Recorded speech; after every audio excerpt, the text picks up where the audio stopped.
Praise the lord.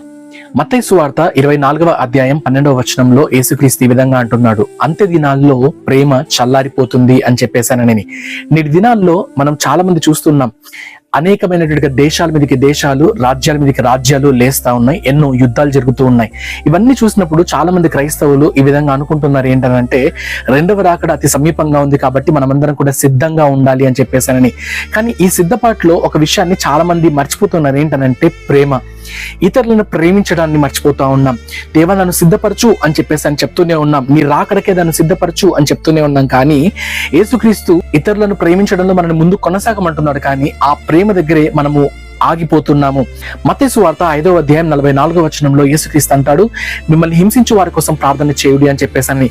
నేటి దినాల్లో చాలా మంది క్రైస్తవులు ఇతరుల కోసం ప్రార్థిస్తున్నారు, కానీ ఈ యొక్క వాక్యాన్ని రోమిలకు రాష్ట్ర పత్రిక 12వ అధ్యాయం 20వ వచనంతో కోట్ చేస్తున్నారు. ఏంటంటే, నేను వాళ్ళ కోసం ప్రార్థన చేస్తాను, ఎందుకనంటే దేవుడే వాళ్ళ మీద నిప్పులు కురిపిస్తాడు అని.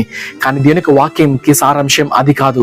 మనల్ని హింసించి వాళ్ళ కోసం ప్రార్థన చేసినప్పుడు, వాళ్ళ ఆకలితో ఉన్నప్పుడు ఆకలి తీర్చినప్పుడు, దాహంతో ఉన్నప్పుడు వాళ్ళ దాహాన్ని తీర్చినప్పుడు వాళ్ళకు నిప్పులు కురిపించినట్లు అవుతుంది అని. అంటే వీళ్ళని నేను ఇంతగా హింసించినా, వీళ్ళ మీద ఇంతగా ద్వేషం చూపించినా కానీ వీళ్ళు ఎలా నన్ను ప్రేమించగలుగుతున్నారు అని వాళ్ళకు నిప్పులు కురిపించినట్లు అవుతుంది. అంటే అలాంటి బాధ వాళ్ళలో వస్తుంది అని చెప్పేసి అనేది దీని యొక్క వాక్య సారాంశం. అప్పుడు మనకి క్రియలు అనేటివి సువార్తకే తెరబడినటువంటి పుస్తకంగా ఉంటాయి, క్రీస్తు యొక్క ప్రేమను తెలపరుచుతాయి అనేటువంటి సంగతిని క్రైస్తవులు మనమందరం కూడా గుర్తుంచుకోవాలి. అట్టి యొక్క సమృద్ధి అయినటువంటి ప్రేమ, క్రీస్తు యొక్క నడిపింపు మనందరి పైన ఉండునుగాక.